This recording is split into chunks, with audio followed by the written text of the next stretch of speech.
Então, como vai fazer isso? Versículo 7. Para que aumente o seu governo e venha paz sem fim sobre o trono de Davi e sobre o seu reino, para o estabelecer e o firmar mediante o juízo e a justiça desde agora e para sempre. O zelo do Senhor dos exércitos fará isto. Por quê? Irmãos, vocês se lembram da história que eu já falei várias vezes em Gênesis capítulo 11? Eu não sei se os adolescentes participaram dessa quando eu falei sobre Gênesis 11. Gênesis 11 foi quando, depois do dilúvio, né, surgiu uma pessoa chamada Nimrod.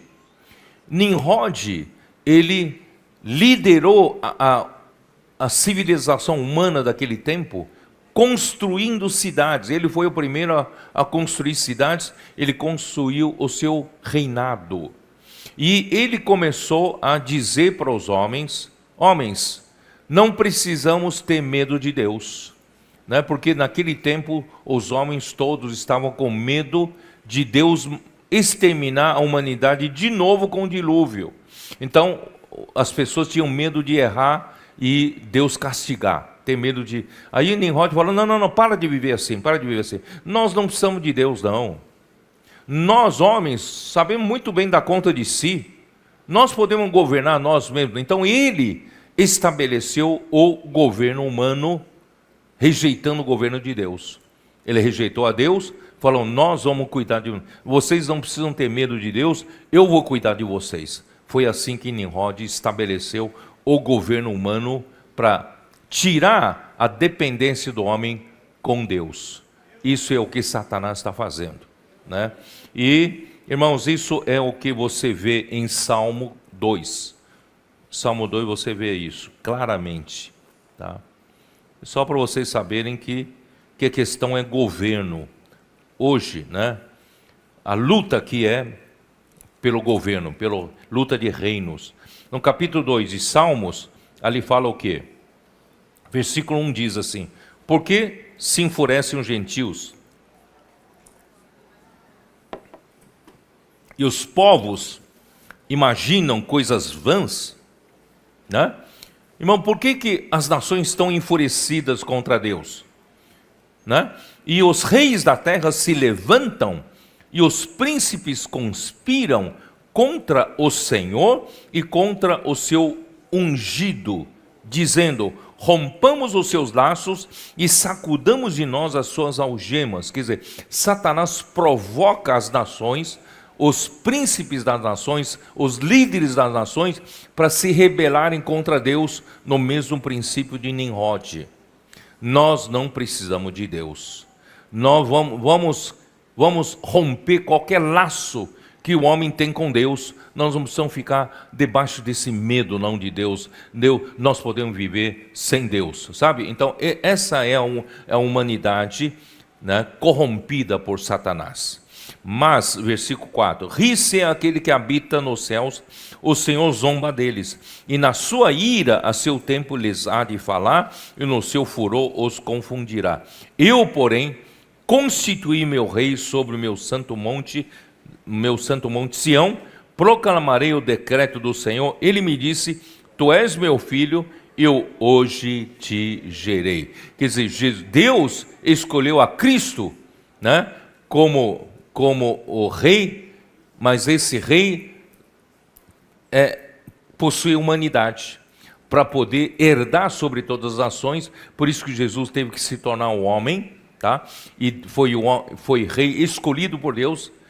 Satanás, antes de cair, Lúcifer, ele queria ser esse rei, mas Deus não o escolheu. Deus escolheu a Cristo, então ele ficou com inveja, ódio, ele matou a Jesus por meio dos líderes judeus, tá? Então, irmãos, até hoje é assim. Satanás é adversário de Deus, né, levando as nações a terem ódio de Deus e também, né, tendo ódio de Cristo sobre o seu ungido. Aí, versículo 8 diz, pede-me, eu te darei as nações por herança e as extremidades da terra por tua possessão. com vara de ferro as regerás e as despedaçarás como vasos de oleiro. Quer dizer, eu vou dar para Cristo herdar sobre as nações. Então, irmão, Cristo vai ser rei sobre a terra. E nós estamos lutando para isso. Por isso que nós pregamos o evangelho do reino, né, para esse trabalho. Bom, então, irmãos, quem era Maria Madalena que viu aquela situação toda? Lucas, capítulo 8. Quem era Maria Madalena? Lucas 8, versículo 2. E também algumas mulheres que haviam sido curadas de espíritos malignos e de enfermidades, Maria, chamada Madalena, da qual saíram 7 demônios, e Joana, mulher de Cusa, procurador de Herodes, Susana, e muitas outras, as quais lhe prestavam assistência com seus bens. Então, a Maria Madalena foi curada pelo Senhor, de quem expulsou demônios, e ela era uma mulher de posse, e juntamente com outras mulheres de posse, elas, irmãos, elas ofertavam para o ministério de Jesus. Vocês sabem que para Deus trabalhar aqui na terra, precisa de quem ministra e também precisa de recursos financeiros. Imagina só Jesus andando para cima e para baixo com seus 12 discípulos. Irmãos, precisam de assistência também, não só assistência de serviços, mas também assistência financeira.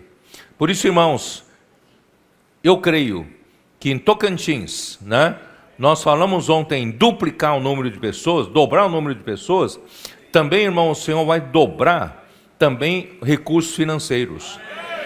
Por isso, queridos irmãos, peça ao Senhor bênção, né, para vocês que estão em Tocantins, e vocês também abram, né, o seu coração para começar a ter fé em ofertar generosamente para o Senhor. Vocês têm que crer, irmãos, quando você abre a torneira, Deus vai suprir com mais recursos. Se você tem medo de abrir a torneira, com medo de acabar os recursos, e abre a conta-gotas, Deus também vai te mandar a conta-gotas, certo? Mas se você abrir a torneira generosamente, Deus também vai te suprir generosamente. Por isso, irmãos, Maria Madalena era uma dessas mulheres que supriram, fez com que fosse possível o ministério de Jesus aqui na terra. Então vamos, irmãos, hoje fazer a nossa parte, tá? De um lado acompanhar de perto a palavra, mas também vamos, né, ofertar generosamente para a obra do Senhor aqui em Tocantins, mas também para a necessidade de toda a obra, né? Na África nós estamos entrando, irmão, tem muita necessidade. Graças a Deus os irmãos estão sendo fiéis, né? Levantamos 1.700.000 nessa última conferência internacional para a necessidade da África. Irmão, tudo isso é porque tem irmãos que, né, estão crendo no Senhor Jesus, abrindo torneiras, e o Senhor não deixa você mais pobre. Você acredita nisso? Pelo contrário, você vai começar a receber mais dinheiro, porque o Senhor fala, esse servo é fiel. Eu vou entregar o meu dinheiro na mão dele e não vai gastar para ele, ele vai gastar na minha obra. Vocês entenderam? Então vamos ser generosos para com o Senhor. Essa é a mulher Madalena, é a Maria Madalena, tá? E, irmãos, Jesus havia dito para os seus discípulos que ele iria sofrer nas mãos dos sacerdotes, dos principais sacerdotes, iria morrer, né? Mas ressuscitaria ao terceiro dia. Ele disse pelo menos 3 vezes no livro de Mateus.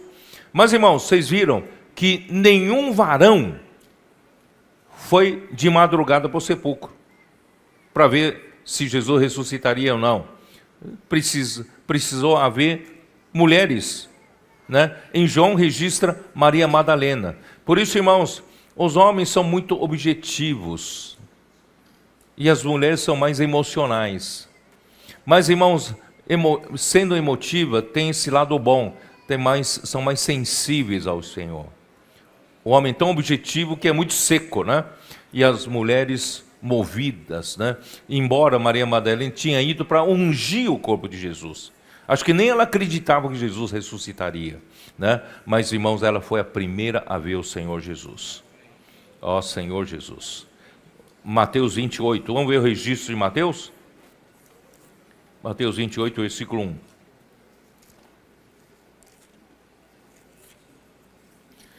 No findar do sábado, ao entrar no primeiro dia da semana, vejam, aqui já fala domingo é o primeiro dia da semana, Maria Madalena e a outra Maria foram ver o sepulcro. E eis que houve um grande terremoto, porque um anjo do Senhor desceu do céu, chegou-se, removeu a pedra e assentou-se sobre ela. O seu aspecto era como um relâmpago e a sua veste alva como a neve. E os guardas tremeram espavoridos e ficaram como se estivessem mortos. Os guardas ficaram aterrorizados. Mas o anjo, dirigindo-se às mulheres, disse: não temas, porque sei que buscais Jesus, que foi crucificado. Ele não está aqui, ressuscitou, como tinha dito. Vinde ver onde ele jazia. E depois depressa e dizei aos seus discípulos que ele ressuscitou dos mortos e vai adiante de vós para a Galiléia, ali o vereis, e como vos digo. E retirando-se elas apressadamente do sepulcro, tomadas de medo e grande alegria, correram e anunciaram aos discípulos. E eis que Jesus veio ao sepulcro, ao encontro delas, e disse: salve. E elas, aproximando-se, abraçaram-lhe os pés e os adoraram. Então Jesus lhe disse: não temais, ide avisar a meus irmãos que se dirijam a Galiléia e lá me verão. Irmãos, agora discípulos não só eram servos, ele os chamou de amigos, porque o amigo entende o coração do amigo, mas agora que ele morreu e ressuscitou, Jesus os chamou de irmãos. Agora somos irmãos de sangue. Nós temos uma relação de vida com nosso Senhor Jesus após a sua ressurreição, né? E, irmãos, isso não é maravilhoso, irmãos? Ó Senhor Jesus. E